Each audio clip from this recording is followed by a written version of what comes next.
ஆண்டவராகிய இயேசு கிறிஸ்துவின் கிருபையும் சமாதானமும் உங்கள் அனைவரோடும் கூட என்றென்றைக்கும் இருப்பதாக. தலைப்பு: நான் உன்னை விட்டு விலகுவதும் இல்லை, உன்னை கைவிடுவதும் இல்லை. சுறுசுறுப்புள்ளவளாக, தன் வீட்டின் காரியங்களை கவனமாக செய்கிறவளாக, அப்படிப்பட்ட ஒரு பெண்ணாக அந்த பெண் இருப்பாள் என்று வேதம் சொல்லுகிறது. இப்படிப்பட்ட பெண்கள் தான் குணசாலியான பெண்கள். குடும்ப பெண்கள் இப்படி இருக்க வேண்டும் என்பதற்கான அடையாளங்கள், இதுதான் இப்படிதான் நடக்க வேண்டும் என்ற போதனைகள் அங்கு கொடுக்கப்பட்டிருக்கிறது. நீதிமொழிகள் 31ஆம் அதிகாரம். இந்த அதிகாரத்தில் லேமுவேல் என்னும் ராஜாவுக்கு அவருடைய தாய் உபதேசித்து சொன்னதாக சொல்லப்பட்டிருக்கிறது. இந்த வசனங்கள் எல்லாமே ஒரு பெண், அதாவது லேமுவேல் ராஜாவின் தாய் அவரது தன் சொந்த மகனுக்கு உபதேசமாக சொன்ன வார்த்தைகள் இந்த அதிகாரத்தில் கொடுக்கப்பட்டிருக்கிறது. அந்த ராஜா இஸ்ரவேலின் ராஜா அல்ல என்று சொல்லப்படுகிறது. அவருடைய பெயர் லேமுவேல் என்று கொடுக்கப்பட்டிருக்கிறது. லேமுவேல் என்றால் கர்த்தருக்கு அர்ப்பணிக்கப்பட்டவர் என்று பொருள். கர்த்தருடைய பிள்ளை, கர்த்தருக்கு சொந்தமானவர் என்று பொருளாகி இருக்கிறது. இப்படி இருக்க அந்த ராஜாவுக்கு அது யார் என்று தெரியவில்லை. அந்த ராஜாவுக்கு அவரது தாய், ஒரு பெண் உபதேசித்து சொன்னது. இந்த அதிகாரத்தில் அதிகமாக பெண்கள் எப்படி நடந்து கொள்ள வேண்டும், ஒரு குணசாலியான பெண் எப்படி இருக்க வேண்டும் என்பதை குறித்து மிக விளக்கமாக, மிக துல்லியமாக, ஆழமாக போதிக்கப்பட்டிருக்கிறது இந்த ஒரே அதிகாரத்தில். அதை குறித்து நாம் சற்று தியானித்துக்கலாம். முதலில் அந்த தாய் தன் மகனாகிய ராஜாவுக்கு புத்தி சொல்லுகிறார்.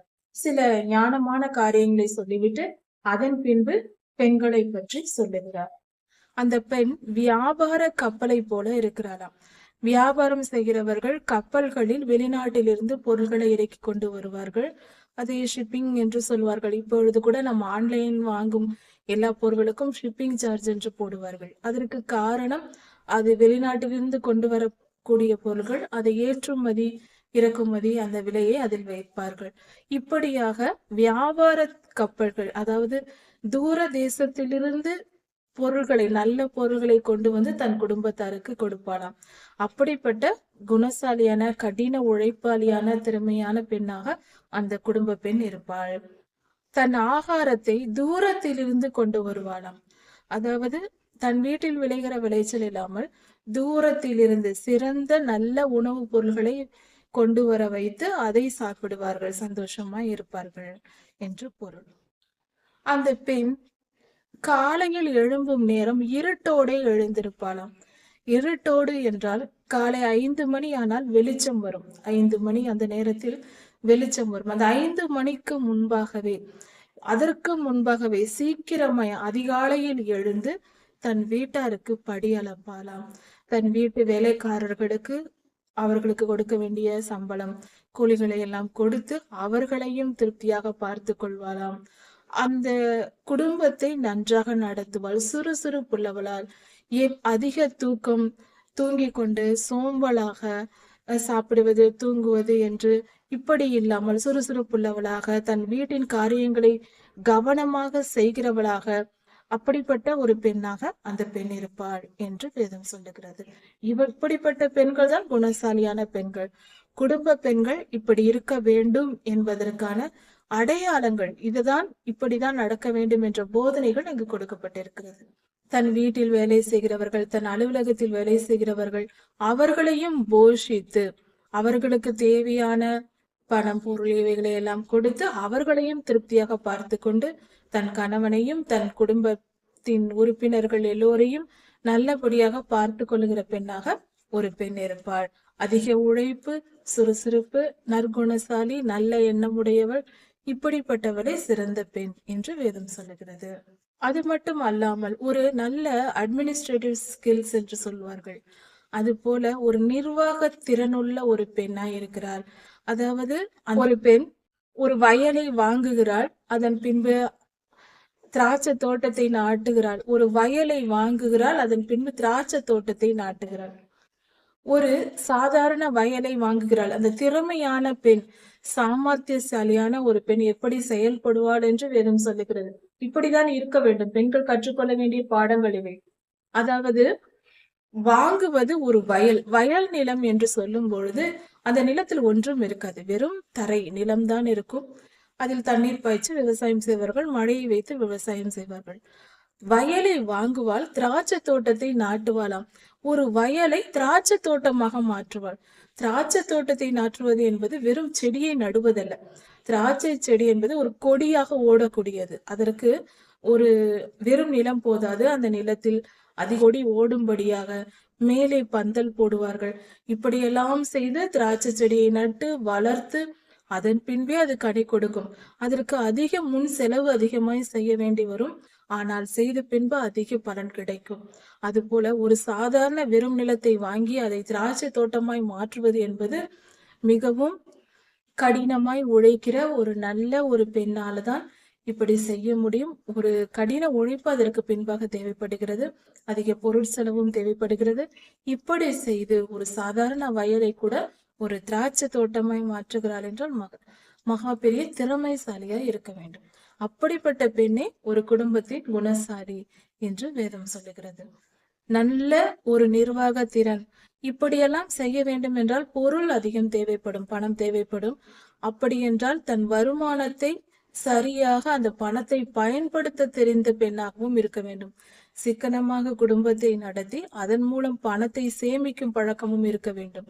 அதாவது சிக்கனமாக என்று சொல்ல முடியாது, ஆனால் அந்த பெண் வீட்டின் குடும்பத்தாரையும் நன்றாக கவனித்துக் கொண்டு மீதமான பணமும் இருக்கிறது. அப்படி என்றால் கடின உழைப்பு, அதிக பணம் வந்து அந்த பணத்தை சேகரித்து ஒரு வயலை வாங்கி அந்த வயலை ஒரு திராட்சை தோட்டமாய் மாற்றி நல்ல ஒரு நிர்வாக திறன் உள்ள ஒரு பெண்ணால் தான் இப்படி செய்ய முடியும். அப்படிப்பட்ட காரியங்களை அந்த பெண் செய்கிறார். தன்னை பலத்தால் இடைக்கட்டி கொண்டு தன் கைகளை பலப்படுத்துகிறாள். அதாவது மனதில் அதிக தைரியத்துடன், அதாவது தைரியமாக உற்சாகமாக கடின உழைப்போடு வேலை செய்து, மன தைரியமும் தேவை. எந்த காரியத்தை செய்ய வேண்டும் என்றாலும் பயந்து கொண்டிருந்தால் அந்த பெண்ணால் எந்த காரியத்தையும் செய்ய முடியாது, யாராலும் செய்ய முடியாது. எந்த காரியத்தை செய்ய வேண்டும் என்றாலும் ஒரு தைரியம் வேண்டும். ஒரு தொழில் செய்ய போகிறோம் என்றால் அது நல்லபடியாக வரும் என்ற நம்பிக்கையோடும் தைரியத்துடன் துணிந்துதான் செயல்பட வேண்டும். ஐயோ இவ்வளவு பணம் முதலீடு செய்கிறோமே, இது வருமானம் வருமோ வராதோ என்று யோசிக்கிற மனிதர்களால் எந்த தொழிலையும் செய்ய முடியாது. இப்படி துணிச்சல் உள்ள தைரியமுள்ள ஒரு பெண்ணாகவும் இருக்கிறார். அந்த தைரியமும் அந்த பெண்ணுக்கு தேவை. தன் கைகளையும் பலப்படுத்துகிறாள். பணத்தை தாராளமாக சம்பாதித்து அதை சேமித்து வைக்கும் பழக்கத்துடன் இருக்கிறார். தன் சரீரத்தையும் பலனாக பாதுகாத்து கொள்கிறார். அதாவது மற்றவர்களுக்கெல்லாம் செய்துவிட்டு எல்லாவற்றையும் செய்துவிட்டு தன் சரீரத்தை கவனிக்கவில்லை பெண்கள் என்றால் அவர்கள் பலவீனப்பட்டு போனால் ஒரு காரியத்தையும் செய்ய முடியாது. அதனால் தன் சரீரத்தையும் கவனமாக பார்த்து கொண்டு நன்றாக பலப்படுத்தி தன் சரீர ஆரோக்கியத்தையும் பாதுகாத்து கொண்டு இப்படியாக செயல்படுகிறார். இப்படிப்பட்ட பெண்களே சிறந்தவர்கள் என்று வேதம் சொல்லுகிறது. தன் வியாபாரம் பிரயோஜனம் உள்ளது என்று அறிந்திருக்கிறாள். தன்னுடைய வியாபாரத்தை குறித்து அந்த பெண்ணுக்கு நம்பிக்கை இருக்கிறது. என்னுடைய வியாபாரம் பிரயோஜனமானது, அதில் நம்பிக்கை இருக்கிறது, எதிர்காலத்தை குறித்த நம்பிக்கை இருக்கிறது. நிச்சயம் இந்த தொழில் நல்லபடியாக வளரும், இது எனக்கு ஆசீர்வாதமா இருக்கும், என் குடும்பத்திற்கு ஆசீர்வாதமா இருக்கும் என்ற நம்பிக்கையுடன் விசுவாசத்துடன் அந்த பெண் செயல்படுகிறாள். இப்படிப்பட்ட அந்த பெண் இரவிலே அவள் விளக்கு அணையாதிருக்கும். இரவிலும் அந்த பெண்ணின் விளக்கு அணையாதிருக்கும் என்றால் அதிக நேரம் கடினமாய், அதாவது சீக்கிரமாய் தூங்குகிறவளாய் இல்லாமல், சோம்பேறித்தனமாய் அதிக நேரம் தூங்குகிற பெண்ணாய் இல்லாமல் அதிக நேரம் இரவெல்லாம் வேலை செய்கிற கடின உழைப்பாளியாக அதிக நேரம் உழைக்கிறவளாக அந்த பெண் இருக்கிறாள். தன் கைகளை ராட்டினத்தில் வைக்கிறாள். அவளுடைய கைகள் கதிர்களையும் அறுக்கிறது. அவள் தன் வேலைகளை வேலைக்காரர்களுக்கு பிரித்து கொடுப்பது மட்டுமல்லாமல் இந்த வேலையை இவர்கள் செய்ய வேண்டும் அவர்கள் செய்ய வேண்டும் என்று நிர்வாகம் செய்வது மட்டும் அல்லாமல் அந்த பெண்ணே இறங்கி அந்த வேலையை செய்வாராம். வேலைக்காரர்களுடன் சேர்ந்து நாமும் வேலை செய்யும் போது அவர்கள் பயந்து உற்சாகமாய் வேலை செய்வார்கள். நாம் அமர்ந்து கொண்டு அவர்களை வேலை செய்ய சொன்னால் அவர்கள் எப்படியாவது சோம்பல் பட தோன்றும், கடினமாய் இருக்கிறது என்று தோன்றும். ஆனால் நாமும் கூட சேர்ந்து வேலை செய்தால் அவர்கள் செய்தியாக வேண்டிய நிலை ஏற்படும், உற்சாகமாய் வேலை செய்வார்கள். அப்படிப்பட்ட பெண்ணாக இந்த பெண் இருப்பாளாம். எல்லா வேலையும் தெரிந்தவளாக, கடின உழைப்புக்கு அஞ்சாதவளாக, நல்ல உழைப்பாளியாக அந்த பெண் இருப்பாளாம். சிறுமையானவர்களுக்கும் ஏழைகளுக்கும் உதவுவாளாம். தன் குடும்பம், தன் வேலைக்காரர்கள் மட்டுமல்லாமல் சிறுமைப்பட்டவர்கள், ஏழைகள், ஏழைகளாய் இருப்பார்கள், பணக்காரர்களாய் இருந்தாலும் வயதில் மூத்தவர்களாக, உதவியற்றவர்களாய் இருப்பார்கள், யாரும் உதவி செய்ய ஆள் இல்லாதவர்களாய் இருப்பார்கள். சில பிள்ளைகள் இருப்பார்கள், பெற்றோர்கள் கவனித்துக் கொள்ள முடியாத நிலையில் இருக்கிற பிள்ளைகள் இருப்பார்கள். இப்படிப்பட்ட ஏழைகள், எளியவர்கள், இப்படிப்பட்டவர்களுக்கும் உதவி செய்து அவர்களையும் பாதுகாத்து போஷிக்கிற குணம் அந்த பெண்ணிடம் இருக்கும். இதுவும் ஒரு குணசாலியான ஸ்திரீயின் குணமா இருக்கிறது. அந்த குடும்பத்தாருக்கு இரட்டை புரை உடுப்பு இருக்கிறது. இரட்டை புரை உடுப்பு என்றால் ஒரு துணியோடு இன்னொரு துணி, 2 துணிகள் சேர்த்து தைத்திருப்பார்கள். அப்படிப்பட்ட போர்வைகளை அந்த வீட்டில் இருக்குமாம். அதாவது விலை உயர்ந்த சிறந்த துணிமணிகள், போர்வைகள், பாதுகாப்புக்கு, குளிருக்கு போர்த்தி கொள்ள அருமையான துணிகள் அந்த பெண்ணுக்கு, அந்த குடும்பத்தார் எல்லோருக்குமே இருக்குமாம். அப்படி அவள் பார்த்து கொள்வாளாம். அதாவது போஷித்து நல்ல பணம் பொருள் ஈட்டி குடும்பத்தாரை எல்லா விதத்திலும் பாதுகாத்து கொள்கிறவளாக, தேவைகளை திருப்தி செய்கிறவளாக அந்த பெண் இருப்பாளாம். ரத்தின கம்பளங்களை உருவாக்குவாளாம். வீட்டிற்கு தேவையான ரத்தின கம்பளங்களை உருவாக்கி அந்த பெண் உடுத்தும் உடைகள் தான் உடுத்தி கொள்ள மெல்லிய புடவைகளை உண்டாக்குவாளாம். அதாவது விலை உயர்ந்த நல்ல புடவைகளை அந்த பெண் வாங்குவாளாம், உருவாக்கி கட்டிக்கொள்வாளாம். அந்த பெண்ணின் அலங்காரமும் உடையும் அலங்காரமும் மிக சிறந்ததா இருக்குமாம். அவள் தன்னையும் கவனித்துக் கொண்டு குடும்பத்தாரையும் கவனிக்கிற பெண்ணாய் இருக்கிறாள். இப்படிப்பட்ட பெண்ணை திருமணம் செய்த அந்த கணவன், அவன் நியாயஸ்தலத்தில், அதாவது பலர் பேசும், அதாவது உயர்ந்த மனிதர்கள், பெரியவர்கள் அமரும் இடத்தில் அந்த மனிதன் உட்காருவானாம். ஒரு நல்ல மனைவியை திருமணம் செய்தவர், ஒரு கணவன் உயர்ந்த ஸ்தலத்தில் அமருவான். அவன் எல்லோரும் அவனை புகழுவார்கள், எல்லோரும் பாராட்டும்படியாக அவனுடைய செயல்கள் இருக்கும். இப்படிப்பட்ட பெண்ணை திருமணம் செய்த கணவனுக்கும் புகழ்ச்சி கிடைக்கும். மெல்லிய புடவைகளை உற்பத்தி செய்து விற்பாளாம். நல்ல தொழில் செய்கிறவளாக, ஒரு வியாபாரம் செய்ய தெரிந்தவளாகவும், கச்சைகளை, அப்படி என்றால் பெல்ட், இவைகளை எல்லாம் தயாரித்து விற்கிறவளாக அந்த பெண் இருப்பாளாம். அப்படி என்றால் குடும்பத்திற்கு பொருளாதாரத்திலும் ஆசீர்வாதம் வரும்படியாக நன்றாக பணம் சம்பாதித்து கொடுக்கிற கடின உழைப்பாளியான பெண்ணாய் இருப்பாளாம். வீட்டின் காரியங்களையும் கவனித்து கொண்டு பணம் சம்பாதித்து குடும்பத்தை நல்ல வழியில் நடத்துகிற பெண்ணாக இருப்பாள். சுகபோகமாக கணவன் சம்பாதித்த பணத்தில் அமர்ந்து சாப்பிட்டு சுகபோகமாக வாழ்கிற, சோம்பேறியாக வாழ்கிற பெண்ணாக இல்லாமல் தன் குடும்பத்தையும் காக்கிற பெண்ணாக, குடும்பத்திற்கு சம்பாதித்து கொடுக்கிற பெண்ணாக இருப்பாளாம் அந்த பெண். அந்த பெண்ணின் உடை அலங்காரமாய் இருக்கிறது, பலமாய் இருக்கிறது. சிறந்த துணிமணிகளை அவள் உடுத்துவாளாம், நல்ல உடைகளை அவள் உடுத்துவாளாம். வரும் காலத்தை, எதிர்காலத்தை நினைத்து சந்தோஷப்படுவாளாம். இந்த காரியங்கள் இதெல்லாம் நடக்க போகிறது என்று சந்தோஷப்படுவாளாம். அதாவது தோட்டங்களில் திராட்சை தோட்டம் வைத்திருக்கலாம், இன்னும் 2 வருடத்தில் பழம் பழுக்க போகிறது, அல்லது மரங்கள் கனி கொடுக்க போகிறது என்று சந்தோஷப்படுவார். வருங்காலத்திற்கு தேவையான காரியங்களையும் நாம் இப்பொழுதே செய்திருக்கிறோம் என்று மனம் மகிழ்வாளாம். தன் வாயை ஞானம் விளங்க திறக்கிறாளாம். அந்த பெண் பேசினால் அந்த பேச்சில் ஞானம் விளங்குமாம். அவ்வளவு சிறந்த ஞானம் இருக்குமாம் அந்த பெண்ணின் பேச்சு. தயையுள்ள போதகம் அவள் நாவின் மேல் இருக்கிறது. அந்த பெண் போதித்தால் தயவு இருக்குமாம். அந்த பெண்ணின் பேச்சில் தயவு இருக்கும். பிறருக்கு உதவி செய்யும் எண்ணத்தில் அந்த போதகம் இருக்கும். பிறருக்கு நன்மை செய்கிற வார்த்தைகள் அந்த பெண்ணின் வாயிலிருந்து இருக்கும். அந்த பெண் சோம்பலின் அப்பத்தை புசியாமல், சோம்பலாக இல்லாமல், தன் குடும்பத்தின் காரியங்கள் எப்படி நடக்கிறது என்று கண்ணோக்கமாய் இருப்பாளாம். தன் குடும்பத்தில் என்னென்ன காரியங்கள் நடக்கிறது, என்னென்ன வேலைகள் நடக்கிறது, யாருக்கு எதை செய்ய வேண்டும் என்று கவனமாய் கண்ணோக்கமாய் இருப்பாளாம். அவளே குணசாலியான ஸ்திரீ. அப்படி என்றால் என் பிள்ளைகளுக்கு, இந்த பிள்ளைகளுக்கு என்ன தேவை, அந்த பிள்ளைக்கு என்ன தேவை, கணவருக்கு என்ன செய்ய வேண்டும், குடும்பத்தின் மற்ற காரியங்கள், வீட்டின் காரியங்கள், பணம் சேமிப்பு எப்படி, என்ன பொருள் வாங்க வேண்டும், என்ன நிலம் வாங்க வேண்டும், இப்படி எல்லா காரியங்களிலும் கவனமாய் இருப்பாளாம். யாருக்கு என்ன செய்ய வேண்டும், வேலைக்காரர்களுக்கு என்ன செய்ய வேண்டும், ஏழை எளியவர்களுக்கு என்ன செய்ய வேண்டும் என்று கண்ணோக்கமாய் இருப்பாளாம்.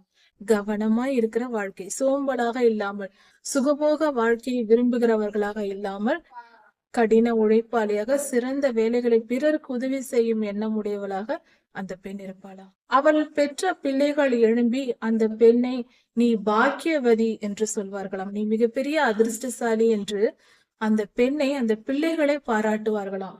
அந்த அளவுக்கு இருக்குமா. அந்த கணவர் சொல்லுவாராம் அந்த மனைவியின் இடத்தில், அநேகம் குணசாலியான பெண்கள் உண்டு, ஆனால் எல்லாரை விட நீதான் குணசாலி என்று பாராட்டுவாராம். இப்படிப்பட்ட கணவனிடத்திலும் நற்பெயரை பெறுவாள். தன் குடும்பத்தாரிடத்திலும் தன் கணவனிடத்தில் நற்பெயரை பெறுகிற நல்ல பெண்ணாக அந்த குணசாலியான பெண் இருப்பாளாம். சௌந்தரியம் வஞ்சனை உள்ளது. தோற்றத்தில் இளமையாக அழகாக இருப்பது என்பது ஒரு வஞ்சனை, அது ஒரு ஏமாற்று வேலை, பொய். அதாவது பலவித அலங்காரங்கள் செய்வதனால் அதில் தோற்றம் அழகாக தோன்றலாம், ஆனால் உண்மை அதல்ல. அது அழகு என்பது ஒரு தோற்றம்தான். அது உண்மையான அழகு என்பது ஒரு பெண்ணுடைய குணத்தில் இருக்கிறது. குணசாலியான பெண்ணை எல்லாராலும் புகழப்படுவாள். அதிகமாய் அலங்காரம் செய்வதனால் அந்த பெண்ணுக்கு பாராட்டும் வெகுமதியும் கிடைத்து விடாது, எதையும் சாதித்து விட முடியாது. அலங்காரங்கள், புறம்பான அலங்காரங்கள், பாராட்டுகள் அது பெரியதல்ல. குணசாலியான ஸ்திரீயே புகழப்படுவாள். குணசாலியான ஸ்திரீ என்றால் கர்த்தருக்கு பயப்படுகிற ஸ்திரீயே. கர்த்தருக்கு பயப்படுகிற ஸ்திரீதான் புகழப்படுவாள். இத்தனை நற்குணங்களும் கர்த்தருக்கு பயந்த ஒரு பெண்ணிற்கு தான் இருக்கும். முதலில் அதை தெரிந்து கொள்ள வேண்டும். கர்த்தருக்கு பயந்து நடக்கிறவள் என்றால் கர்த்தருடைய வார்த்தைக்கு கேட்டு நடப்பவள் என்று பொருள். கர்த்தருடைய வார்த்தையை கேட்பவள் என்றால் கர்த்தருடைய வார்த்தை வேத புஸ்தகத்தில் இருக்கிறது. வேத வசனங்களை படித்து அதன்படி நடக்கிற ஒரு பெண் தான் இத்தனை அற்புதங்களையும் பெற்றுக்கொள்வாள், நற்பெயரை பெற்றுக்கொள்வாள். இப்படிப்பட்ட செயல்களை அவளால் தான் செய்ய முடியும். ஏனென்றால் அவள் கர்த்தருக்கு பயந்து நடப்பதினால். கர்த்தருக்கு பயந்து நடக்கிற பெண் ஒழுக்கம் உள்ளவளாக, சுறுசுறுப்புள்ளவளாக, கடின உழைப்பாளியாக, நிர்வாக திறமை உள்ளவளாக, ஞானம் உள்ளவளாக, தன் வீட்டாருக்கு நன்மை செய்கிறவளாக, தன் கணவனுக்கு நன்மை செய்கிறவளாக, எல்லாராலும் புகழப்படுகிறவளாக, ஏழை எளியவர்களுக்கு உதவி செய்கிறவளாக, இப்படிப்பட்ட நற்குணங்களால் நிரம்பியவளாக, எல்லாராலும் புகழப்படக்கூடிய பெண்ணாக இருப்பாள். கர்த்தருக்கு பயப்படுதல் இத்தனை நற்குணங்களையும் கொடுக்கும். இந்த வசனங்கள் வெறும் பெண்ணை மற்றும் குறிப்பிட்டு சொல்வதல்ல. பெண் என்றால் வேதத்தின்படி திருச்சபை என்று பொருள். திருச்சபை என்றால் கர்த்தருடைய பிள்ளைகள் என்று பொருள். கர்த்தருக்கு பயந்து நடக்கிற ஒவ்வொரு ஆணும் பெண்ணும் இப்படிதான் வாழ வேண்டும். வாழ்க்கை என்பது என்ன, இதன் சாரத்தை தான் இங்கு கொடுக்கப்பட்டிருக்கிறது. பலர் நாம் இதை நினைத்துக் கொள்கிறோம். பெண்ணுக்காக சொல்லப்பட்டது. பெண் என்றாலே திருச்சபை, கர்த்தருடைய மனவாட்டி. ஒவ்வொரு கிறிஸ்தவர்களும், ஒவ்வொரு கர்த்தருடைய பிள்ளையும், தேவ பிள்ளையும் இப்படிப்பட்ட குணாதிசயம் உள்ளவர்களா இருக்க வேண்டும். இது வெறும் பெண்கள் என்ற நிலையை வைத்து பார்க்காமல் கர்த்தருடைய பிள்ளைகள் என்ற நிலையில் இந்த வசனங்களை கவனிக்க வேண்டும். அப்பொழுது தெளிவாய் புரிந்து கொள்ள வேண்டும். இந்த இடத்தில் ஒரு காரியத்தை இந்த அதிகாரத்தில் கவனிக்கலாம். லேமுவேல் என்ற வார்த்தைக்கு, அந்த ராஜாவின் பெயர் லேமுவேல், அந்த வார்த்தையின் பொருள் கர்த்தருக்கு அர்ப்பணிக்கப்பட்டவன் என்ற பொருளாயிருக்கிறது. பரிசுத்த ஆவியானவர் கர்த்தருடைய பிள்ளைகளுக்கு, அந்த தாய் ஸ்தானத்தில் பரிசுத்த ஆவியானவர் இருக்கிறார். பரிசுத்த ஆவியானவர் அந்த மகளாகிய நமக்கு திருச்சபைக்கு சொல்லுகிற ஆலோசனையா இருக்கிறது. பரிசுத்த ஆவியானவர் கர்த்தர் தம்முடைய பிள்ளைகளுக்கு சொல்லுகிற ஆலோசனை. இப்படியெல்லாம் நீ இருக்க வேண்டும், அப்பொழுது நீ குணசாலியான ஸ்திரியா இருப்பாய், என்னிடம் வந்து சேர்வாய் என்று சொல்லுகிறார். கர்த்தருக்கு பயப்படுகிற ஸ்திரியே புகழப்படுவாள். இந்த இடத்தில் ஸ்திரீ என்பது ஒவ்வொரு கிறிஸ்தவர்களையும் குறிக்கும். அவள் கைகளின் பலனை அவளுக்கு கொடுங்கள், அவள் செய்த உழைப்பின் பலனை அவளுக்கு கொடுங்கள். அவளுடைய செயல்கள் வாசல்களில் அவளை புகழ கடவது. அதாவது அவள் உழைப்பிற்கேற்ற பலனை, அவளுடைய நற்கிரியைகளுக்கு ஏற்ற, நற்குணத்திற்கு ஏற்ற பலனை அவளுக்கு கொடுங்கள். அவள் செய்கைகள் வாசல்களில் புகழ கடவது. இதில் ஒரு ரகசியம் என்னவென்றால், இந்த வசனத்தை வெளிப்படுத்தல் 12ஆம் அதிகாரம் 12ஆம் வசனத்தை பார்க்கும் பொழுது, 12ஆம் அதிகாரத்தில் பார்க்கும் பொழுது, அவனுடைய கிரியைகளுக்கு தக்க பலனை அளிக்க என்னோடு கூட அவனவனுடைய கிரியைகளுக்கு தக்கபடி அளிக்கும் பலனும் என்னோடு கூட வருகிறது என்று கர்த்தர் சொல்லி இருக்கிறார். வெளிப்படுத்தல் 12ஆம் அதிகாரத்தில் கர்த்தருடைய 2ஆம் வருகையில் ஒவ்வொரு கர்த்தருடைய பிள்ளையும் செய்கிற நீதி அநீதிக்கேற்ற பலன்களை கொடுக்கவும் கர்த்தர் வருகிறார். நம்முடைய நீதியான வாழ்க்கை, பரிசுத்தமான வாழ்க்கை, நாம் படும் பாடுகளுக்கு ஏற்ற, நீதி நிமித்தம் படும் துன்பங்களுக்கு ஏற்ற பலனை கொடுக்க கர்த்தர் வருகிறார். அது சும்மா போகாது, பலன் உண்டு நமக்கு. நாம் படும் பாடுகளுக்கு நிச்சயம் பலன் உண்டு. கர்த்தர் நீதி உள்ளவர், நிச்சயம் நமக்கு நீதி செய்வார். இந்த உலகத்தில் நீதியாய் வாழ்ந்து கர்த்தருக்கு கீழ்ப்படிந்திருப்பதினால் நாம் பல உபத்திரவங்களை அனுபவிக்கிறோம். எத்தனை வந்தாலும் அவை எல்லாவற்றிற்கும் ஏற்ற பலனை ஆண்டவர் நமக்கு கொடுப்பார். அதுதான் இந்த வசனத்தில் கொடுக்கப்பட்டிருக்கிறது. இப்படியாக இந்த இடத்தில் ஸ்ரீ என்று சொல்லப்படுவது திருச்சபையாக பார்க்கலாம். ஒரு குடும்ப பெண்ணாகவும் தோன்றுகிறாள், ஒரு கிறிஸ்தவ ஒரு மனிதனாகவும் சொல்லப்படுகிறது, தேவ பிள்ளையாகவும் சொல்லப்படுகிறது. இந்த 3 பரிமாணங்களிலும் இதன் பொருள் விளங்குகிறது. மொத்தத்தில் ஒவ்வொரு மனமும் கர்த்தருக்கு பிரியமானவர்களாய் வாழ வேண்டும் என்றால் இப்படிப்பட்ட நற்குணங்களால் இருக்க வேண்டும். இந்த காரியம் ஊழியத்தையும் குறிக்கிறது. ஒரு பெண் தன் வீட்டாருக்கு, அதாவது வீட்டாரை கவனிப்பாள் என்று சொல்லும் போது தன் குடும்பத்தை மட்டும் அல்ல, கர்த்தருடைய திருச்சபையை நாம் கவனிக்க வேண்டும். கர்த்தருடைய திருச்சபையின் காரியங்களை நாம் கவனிக்க வேண்டும். ஏழைகளுக்கு உதவி, பிறருக்கு உதவி செய்யும் எண்ணம் வேண்டும். கடின உழைப்பு என்று சொல்லும் போது ஊழியம் செய்ய வேண்டும். இப்படி கர்த்தருக்காக நாம் பாடுபடுகிறவர்களாக, நற்பெயர் உள்ளவர்களாக இருக்க வேண்டும். அப்பொழுது நாம் கர்த்தரால் புகழப்படுவோம். இப்படிப்பட்ட நல்ல காரியங்களை இங்கு நமக்கு கர்த்தர் போதித்திருக்கிறார். இத்துடன் இந்த நீதிமொழிகள் புஸ்தகம் முடிகிறது. கர்த்தர் இந்த நீதிமொழிகளின் மூலமாக பலவித ஞானமான காரியங்களை நமக்கு சொல்லிக் கொடுத்திருக்கிறார். அதை நாம் கேட்டிருக்கிற நாம் புரிந்து கொண்டு, உணர்ந்து கொண்டு அதை கடைபிடித்து வாழ்வோம். கர்த்தருடைய ஆசீர்வாதத்தை பெற்றுக்கொள்வோம். கர்த்தர் உங்களை ஆசீர்வதிப்பாராக. இதன் தொடர்ச்சியை அடுத்த செய்தியில் பார்க்கலாம். மாரநாதா.